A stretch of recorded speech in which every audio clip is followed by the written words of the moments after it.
குருவடிகளே சரணம். Hello friends and viewers, எல்லாருக்கும் வணக்கம். 14 சித்தர்கள் பாடல் வரிசையில் சிவபாக்கியர் அவர்களுடைய பாடல்களும் அதற்கான விளக்கமும் பார்த்துட்டு இருக்கோம். இப்போ நம்ம பார்க்க போற பாடல் 91. அவ்வினும் எழுத்தினால் அகண்டம் ஏழுமாகினாய், உவ்வினும் எழுத்தினால் உருத்தரித்து நின்றனை, மவ்வினும் எழுத்தினால் மயங்கினார்கள் வையகம், அவ்வும் உவ்வும் மவ்வுமாய் அமர்ந்ததே சிவாயமே. இதுதாங்க அந்த பாடல். உருத்தரித்து அப்படின்னா உருவம் பெற்று, வையகம்னா உலகம், அவ்வும் உவ்வும் மவ்வும் அப்படின்னா ஆ பிளஸ் ஓ பிளஸ் இம் ஓம் எனும் எழுத்தாகும். அதுவே சிவாய நம என்னும் மந்திரமும் ஆகும். சோ இந்த பாட்டோட பொருள் என்ன அப்படின்னா, ஆ எனும் எழுத்தினால் உலகம் தோன்றும், ஆதலால் அகண்டு விரிந்த 7 உலகமும் ஆனாய், ஓ எனும் எழுத்தினால் உருவம் கொண்டாய், எனும் எழுத்து முடிவை உணர்த்துவதால் உலகில் வாழும் உயிர்கள் யாவுமே மயங்கின, ஆ பிளஸ் ஓ பிளஸ் இம் இந்த 3 எழுத்துகளும் ஒன்றாகி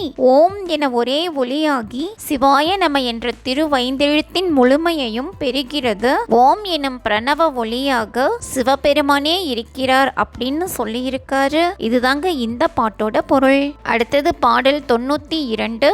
மந்திரங்கள் உண்டு நீர் மயங்குகின்ற மானிடர், மந்திரங்களாவது மரத்தில் ஊரல் அன்று கான், மந்திரங்களாவது மதத்தெழுந்த வாயுவை, மந்திரத்தை உண்டவர்க்கு மரணம் ஏதும் இல்லையே. இதுதாங்க அந்த பாடல். மானிடர் அப்படின்னா மனிதர், மதத்தெழுந்த வாயு அப்படின்னா மந்திரம் சொல்லும் போது எழும் பிராண வாயு, மரணம் அப்படின்னா இறப்பு. சோ இந்த பாட்டுக்கு என்ன பொருள் அப்படின்னா, மந்திரங்கள் உண்டு என அறிவு மயங்கும் மனிதர்களே, மந்திரம் என்பது செயல்திறத்தை உள்ளடக்கிய மதுவை போன்று ஊரல் கொண்ட சரக்கு அன்று, மந்திரங்கள் சொல்லும் போது எழும் பிராண வாயுவை அடைத்தவர்க்கு, அதாவது வாசியோகம் என்னும் பிராணாயாம பயிற்சியை முறைப்படி செய்பவர்களுக்கு மரணம் இல்லை அப்படின்னு சொல்லியிருக்காரு. இதுதாங்க இந்த பாட்டோட பொருள். அடுத்தது பாடல் 93. என்னவென்று சொல்லுவேன் இலக்கணம் இல்லாததை, பண்ணுகின்ற செந்தமிழ் பதங்கண்ட பண்பின, மின்னகத்தில் மின்னொடுங்கி மின்னதானவாறு போல், என்னகத்துள் ஈசனும் யானும் அல்லது இல்லையே. இதுதாங்க இந்த பாடல். ஒடுங்குதல் அப்படின்னா அடங்குதல், என்னகத்துள் அப்படின்னா என் உள்ளத்தினுள், ஈசன் அப்படின்னா இறைவன். சோ இந்த பாட்டுக்கு என்ன பொருள் அப்படின்னா, மந்திரமும் அதனை முறைப்படி ஓதும் முறையும் ஓர் இலக்கணத்திற்கு கட்டுப்பட்டவை அல்ல.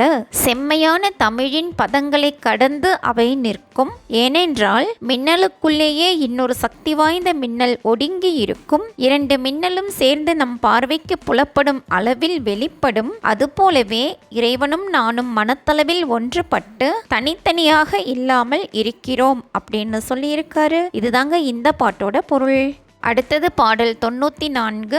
ஆலம் வித்தில் ஆள் ஒடுங்கி ஆழமானவாறு போல், வேறு வித்தும் இன்றியே விளைந்து போகம் எய்திடீர், ஆறு வித்தை ஓர்க்கிலீர் அறிவிலாத மாந்தரே, பாரும் இத்தை உம்முலே பரபிரமம் ஆவீரே. இதுதாங்க அந்த பாடல். ஒடுங்கி அப்படின்னா அடங்கி, ஆலம் வித்து அப்படின்னா ஆலம் விதை, போகம் அப்படின்னா பேரின்பம், ஆறு வித்து அப்படின்னா மூலாதாரம் சுவாதிட்டானம் மணிப்பூரகம் அநாகதம், விசுத்தி ஆக்ஞேயம் அப்படிங்கிற ஆறும், பரபிரமம் அப்படின்னா இறைவன் அப்படின்னு அர்த்தம். சோ இந்த பாட்டுக்கு என்ன பொருள் அப்படின்னா, சிறிய ஆலம் விதையில் பெரிய ஆலமரம் உண்டாவதற்கான பொருள் ஒடுங்கி இருக்கிறது, அதுவே முளைத்து ஆலமரமாகிறது. அதுபோல் உமக்குள் இருந்தே பேரின்பம் உண்டாக்கும், அதற்கு வேறு ஒரு விதையோ தயவோ வேண்டியது இல்லை. உடம்பில் இருக்கும் மூலாதாரம் முதலிய 6 யோக ஆதாரங்களாகிய விதைகளே போதும். இந்த 6 யோக ஆதாரங்களையே ஆழமாக எண்ணி தியானம் செய்து வந்தால் நீங்களே இறைவனாக ஆகிவிடுவீர்கள் அப்படின்னு சொல்லியிருக்காரு. இதுதாங்க இந்த பாட்டோட பொருள். அடுத்தது பாடல் 95. அவ்வுதித்த மந்திரம் அகாரமாய் உகாரமாய், எவ்வெழுத்து அறிந்தவர்க்கு எழுபிறப்பது இங்கிலை, சவ்வுதித்த மந்திரத்தை தற்பரத்து இருத்தினால் அவ்வுமுவ்வும் மவ்வுமாய் அமர்ந்ததே சிவாயமே. இதுதாங்க அந்த பாடல். எழுபிறப்பு அப்படின்னா 7 பிறப்பு, சவ்வுனா உடல், தற்பரம் அப்படின்னா இறைவன், சிவாயம் அப்படின்னா சிவாய நம எனும் 5 எழுத்து மந்திரம். சோ இந்த பாட்டுக்கு என்ன பொருள் அப்படின்னா, ஆ உ இம் இம்மூன்று எழுத்துகளும் கூடி ஓம் என்ற ஒரு எழுத்தாக மாறும். இதனை தியானம் செய்து பழகியவர்களுக்கு 7 பிறப்பும் இல்லாமல் போகும். உடலில் உதித்த மந்திர ஒளியை கடவுளாக பாவித்து கூறினால் ஆ பிளஸ் உ பிளஸ் இம் இந்த மூன்றும் ஒன்று கூடி ஓம் எனும் எழுத்தாகி சிவாய நம என்னும் பயனை தரும் அப்படின்னு சொல்லியிருக்காரு. இதுதாங்க இந்த பாட்டோட பொருள். அடுத்தது பாடல் 96. நவ்விரண்டு காலதாய் நவின்ற மவ் வயிரதாய் சிவ்விரண்டு தோளதாய் சிறந்தவவ்வு வாயதாய் எவ்விரண்டு கண்ணதாய் அமர்ந்து நின்ற நேர்மையில் செவ்வையொத்து நின்றதே சிவாயம் 5 எழுத்துமே. இதுதாங்க அந்த பாடல். செவ்வை அப்படின்னா செம்மை அப்படின்னு அர்த்தம். சோ இந்த பாட்டுக்கு என்ன பொருள் அப்படின்னா, சிவாய நம என்னும் மந்திரத்தை உடலில் பொருத்தி தியானிக்கும் முறையை சிவபாகியர் இப்பாடல் மூலமா சொல்லி இருக்காருங்க.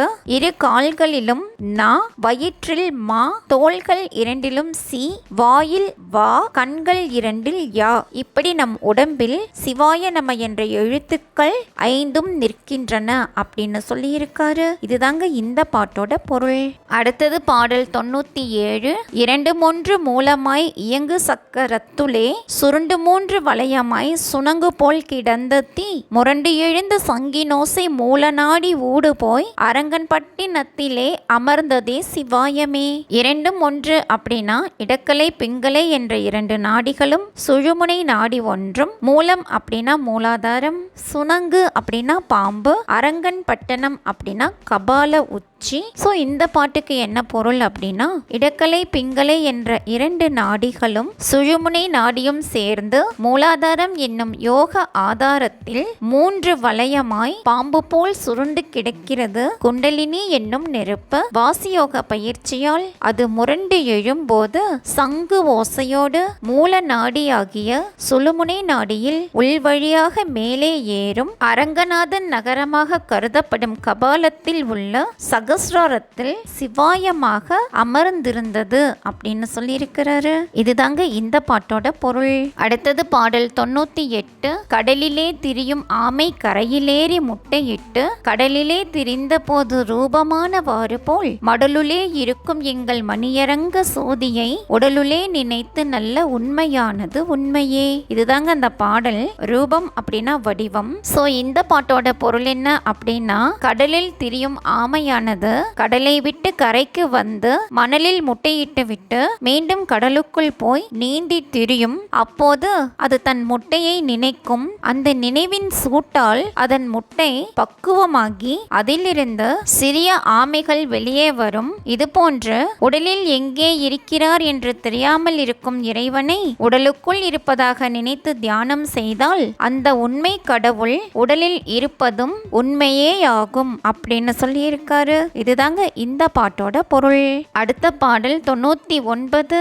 3 மண்டலத்தினும் முட்டி நின்ற தூணிலும் நான்ற பாம்பின் வாயிலும் நவின்றெழுந்த அச்சரம் ஈன்ற தாயும் அப்பனும் எடுத்துரைத்த மந்திரம் தோன்றுமோர் எழுத்துளே சொல்ல வெங்கும் இல்லையே. இதுதாங்க அந்த பாடல். 3 மண்டலம் அப்படின்னா பிரம்ம மண்டலம், விஷ்ணு மண்டலம், ருத்ர மண்டலம் என்பவை. அக்ஷரம் அப்படின்னா எழுத்து, நான்ற பாம்பு அப்படின்னா குண்டலினி சக்தி. சோ இந்த பாட்டுக்கு என்ன பொருள் அப்படின்னா, 3 மண்டலங்களையும் உடம்பில் இணைத்து தூணாக நிற்பவை இடக்கலை பிங்கலை சுழுமுனை ஆகிய 3 நாடிகள் ஆகும். இவற்றில் இருந்து எழுந்து ஆடும் குண்டலினி பாம்பின் வாயிலும் சொல்லக்கூடிய ஒரே எழுத்து உள்ளது. அதுதான் ஓம் என்னும் எழுத்தாகும். இது கடவுளே கூறிய மந்திரம் ஆகும்.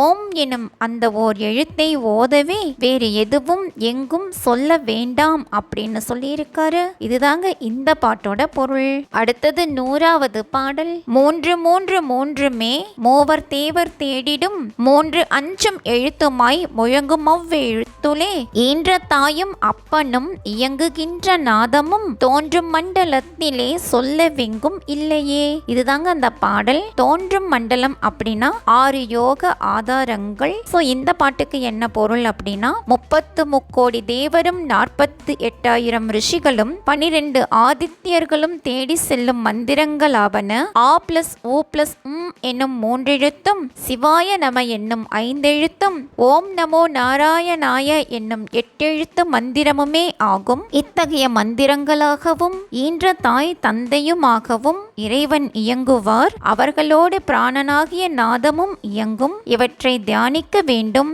இவற்றை தியானிக்க பிற எதுவும் இருப்பதை உணரல் இயலாது அப்படின்னு சொல்லியிருக்காரு. இதுதாங்க இந்த பாட்டோட பொருள். என்ன ஃப்ரெண்ட்ஸ், உங்களுக்கும் தெளிவா புரிஞ்சிருக்கும்னு நினைக்கிறேன். 549 பாடல்கள்ல 100 பாடல்கள் நிறைவு பண்ணியிருக்கோம். மீண்டும் 11வது வீடியோல சந்திக்கலாம். தேங்க்யூ.